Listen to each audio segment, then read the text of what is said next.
Salut tout le monde, c'est Simon, je vous retrouve pour une nouvelle vidéo. N'oubliez pas les petits pouces bien évidemment et là on va partir sur la Ligue 1.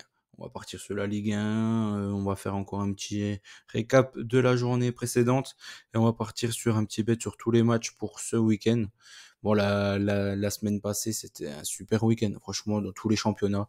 Bon, j'ai pas fait encore un récap du top 5 avec un pourcentage de réussite, mais forcément il était au-dessus des 70 parce qu'au fait tout dans tous les championnats, il y a eu aucune douille. Enfin, si, il y a eu des douilles. Il y a eu Leverkusen. Il y a surtout eu, pour moi, la Juve qui a été certainement le bet, on va dire, le plus simple sur le papier du week-end et qui n'est pas passé. Mais en soi, en termes de proportionnalité, quasiment tout est passé. Quasiment tout est passé. Dans tous les championnats, je pense que le plus mauvais, ça doit tourner autour des 65% de réussite. Là, et en Ligue 1, tout est passé. Franchement, clairement, il y a une petite faute sur le match de Paris, mais je m'en veux pas, parce que sinon je serais parti sur Paris. Et au final, ils ont fait 2-2, donc j'ai bien fait de tenter un petit coup à Mbappé. Donc là, j'ai aucun regret sur cette journée de championnat. Tout est passé. J'ai évité la douille de Lyon, donc c'est nickel. La douille de l'OM, enfin la douille. Enfin, et bon, on faudra en parler de ce match-là de toute façon. Montpellier-Lille, bon là il y a eu un rouge, c'est un peu faussé le match, sinon Lille était au-dessus. Reims-Nantes, voilà, c'est une petite douille d'éviter ça encore, même si j'aurais pu prendre Reims au nul vu le nombre d'absents du côté de Reims. Strasbourg au nul, nickel. Le Havre au nul, nickel. Lens au nul, nickel. Franchement, tout est passé pour moi. Franchement, c'était un super week-end en Ligue 1 et ça fait plaisir. On va quand même y revenir un peu. Lyon. Lyon décevant, encore une fois. Voilà, ils nous avaient montré qu'ils étaient plutôt bien revenus. Là, ça fait 3 matchs où ils sont complètement catastrophiques. Par contre, là, ils font un super mercato. Je sais pas où ils trouvent leur argent, mais ils ont de la chance de pouvoir recruter ces joueurs-là, hein, ces joueurs de ce calibre-là. Franchement, c'est un super mercato qu'ils sont en train de faire, les Lyonnais. Faudra voir s'ils seront disponibles pour dimanche, mais j'imagine que non. Nice, Metz, là on s'en sort. Bon, bah, ric-rac, hein, normal avec Nice. De toute façon, fallait pas s'attendre à des buts et des buts et encore des buts. L'OM contre Monaco, bon là, c'est peut-être là qu'on va peut-être un peu plus s'éterniser sur le sujet. L'OM incapable de battre Monaco à 11 contre 9. Vitinha, mais Vitinha, est-ce que vraiment son sport fait favori, c'est le football? Est-ce qu'il est vraiment fait pour le football? Franchement, je suis pas sûr, mais le football lui rend très mal en tout cas. Franchement, ce qu'il fait, c'est catastrophique. Catastrophique. Bon là, apparemment, il va être prêté au Genoa, mais bon, c'est encore une magouille de Longoria pour faire baisser le transfert de Malinowski. Au final, ça va payer le salaire de Vitinha. Il sera là-bas, mais Yagoun et Retegui, il est vraiment pas au niveau de ces joueurs-là, donc je sais même pas ce qu'il va foutre là-bas. Il va peut-être tirer le banc avec un peu de chance, il va marquer quelques buts, on arrivera à s'en débarrasser cet été. Mais vraiment, il a pas le niveau pour jouer à Marseille. Faut qu'il parte le plus vite possible. Après, il y a eu quoi? Il y a eu, bah voilà quoi, il était incapable de battre Monaco alors qu'ils ont joué à 10 tout le match et à 9 en toute fin de match. Franchement, je comprends pas. Je ne comprends pas. Il y a aucun jeu. Bon là, il y a pas, avec l'élimination du Maroc et du Sénégal, il y a quand même pas mal de joueurs qui vont revenir. C'est peut-être ça le petit côté positif. Mais bon, après Monaco, on peut dire ce qu'on veut, ça n'a pas été terrible non plus. Après, à 9 ils ont quand même failli gagner le match, hein, parce que si Golovin a un peu plus de jambes sur la dernière action, là, ils vont au bout et ils gagnent, ils gagnent 3-2 à Marseille, alors qu'ils sont à 9. Et là, franchement, on aurait frisé la catastrophe. Hein. Je sais pas ce qui se serait passé au Vélodrome, mais franchement, on a frisé la catastrophe. Donc voilà, hein, on nous fait un mercato dégueulasse, franchement, clairement, encore une fois, du côté de Marseille. Pas mal de va et de vient, encore une fois. Merci Monsieur Longoria. Et on n'arrive pas à s'attacher aux joueurs. Moi, j'étais à fond sur Alexis Sanchez. Là, il est parti. Je sais pas trop quoi faire. Moi, je me reprends. Enfin, j'arrive plus à m'attacher, au fait, à cette équipe. C'est ça qui est dingue. Que le club et tout en lui-même, il y a aucun problème. Mais l'équipe en elle-même, j'arrive pas à m'attacher à un joueur, quoi. De toute façon, on sait très bien qu'il va partir 6 mois plus tard. Donc franchement, j'ai vraiment du mal. J'ai vraiment du mal et ça fait longtemps hein, que j'ai pas eu ce genre de sensation pour Marseille. Franchement, je sais pas trop où on va. Je suis pas sûr qu'on va dans le bon. Faut vraiment que Longoria parte, je pense, et que qu'il fasse un grand ménage dans le club parce que ça va pas du tout. Ça ne va plus du tout. Je pense que là, ils veulent que de l'argent et ils pensent plus du tout aux sportifs. Et ce n'est pas bien, quoi. Là, il a vraiment recruté tous les mecs qui allaient faire la canne. Pourquoi? Parce que forcément, comme c'est une année de canne, leurs prix ils ont baissé. Donc du coup, ils étaient plus accessibles. Du coup, ils les a achetés pour faire des trades en gros, pour les revendre après. Franchement, c'est pas possible quoi. Tu joues avec l'avenir du club et tout, là, on sera pas européen peut-être à la fin de la saison. Donc je sais pas trop. Je ne sais pas trop, mais c'est vraiment pas terrible ce qui se passe du côté de Marseille en ce moment. Donc à voir. À suivre, franchement, je pense que ça peut péter avant la fin de la saison, encore une fois. Du côté de la commanderie, ça ne m'étonnerait pas du tout. Montpellier-Lille, du coup, comme je l'ai dit, moi, il y a eu un rouge un peu tôt. Ouais, c'est passé tranquillement. Il y a même c'est même David qui a peut-être eu la plus grosse occasion avec le hors-jeu sifflé, il y a même pas hors-jeu. Donc voilà, Clermont-Strasbourg, bon bref. On a fait le tour, Paris-Brest, Paris, ils menaient 2-0 à la mi-temps, ils ont arrêté de jouer en deuxième mi-temps, donc là, je sais pas trop pourquoi, mais bon, clairement, ils ont arrêté de jouer, hein, parce que vous regardez le but de Brest, il y en a un qui est beau, le premier, mais le deuxième, vraiment, ils sont tous arrêtés de jouer dans la défense, je comprends pas, quoi, à ce niveau-là. Toulouse-Lens, ça méritait peut-être plus un nul, Toulouse, ils ont loupé un penalty en fin de match, je pense que ça méritait plus un nul, Lens, ils ont pas montré encore grand-chose sur ce match-là. Lorient-Le Havre, c'était un match plutôt sympa. Enfin, moi, j'ai regardé que le résumé, c'était pas un match qui m'intéressait vraiment sur celui-ci. Mais bon, ça avait l'air d'être un match plutôt sympa. Déjà, en termes de score, c'est cool. Apparemment, il y a eu un peu de mieux du côté lorientais, notamment l'arrivée de Luzza, qui est un super joueur, hein. Donc, je pense que ça peut lui faire que du bien. Voilà, on attaque pour ce week-end.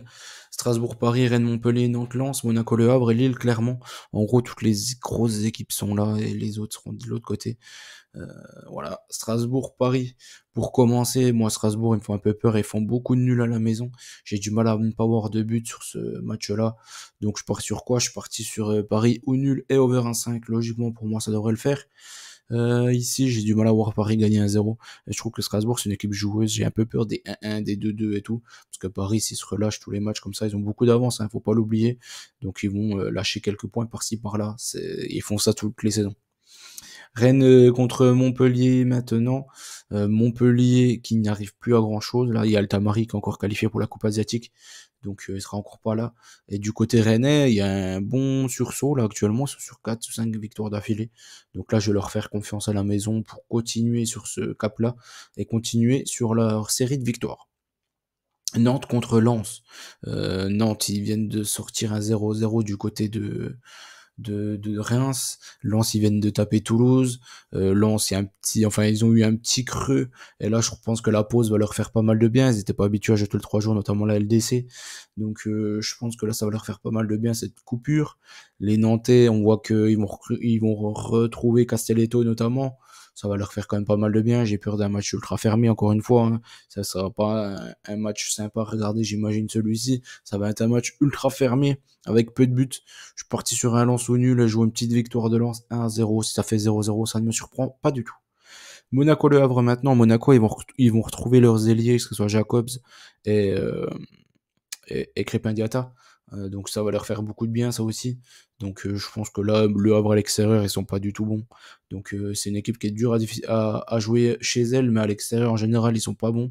Donc là, je vais faire confiance à Monaco sur le fait qu'ils gagnent ce match-là. Je pense que ça devrait le faire. Je joue à Monaco 2-0, j'ai pris ça. Lille contre Clermont ensuite. Là, j'ai eu peur. À la base, j'ai hésité avec le No BTTS sur ce match-là. Donc les deux équipes ne marquent pas. Mais les Clermont, ils marquent quasiment tous les matchs. Donc c'est ça qui m'a fait un peu fuir. Lille, ils en encaissent quasiment jamais des buts. Donc là, j'ai eu un peu peur du 0-0 du coup au final. J'ai un peu changé d'axe, on va dire. Donc je suis parti juste sur une victoire de Lille. Mais ce match-là, je le vois pas vraiment comme dans un safe, quoi, on va dire. J'ai un peu peur du 0-0, du 1. Euh, à l'aller, ça avait fait 0-0. Donc, je ne sais pas trop. Je me dis quand même que Lille, ils surfent quand même sur la bonne vague aussi. Ils encaissent quasiment plus de buts.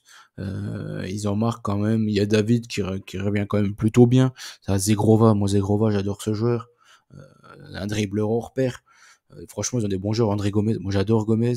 J'adore Gomez, je comprends pas ce qu'il fout. En fait, je comprends pas ce qu'il fout encore à Lille, clairement.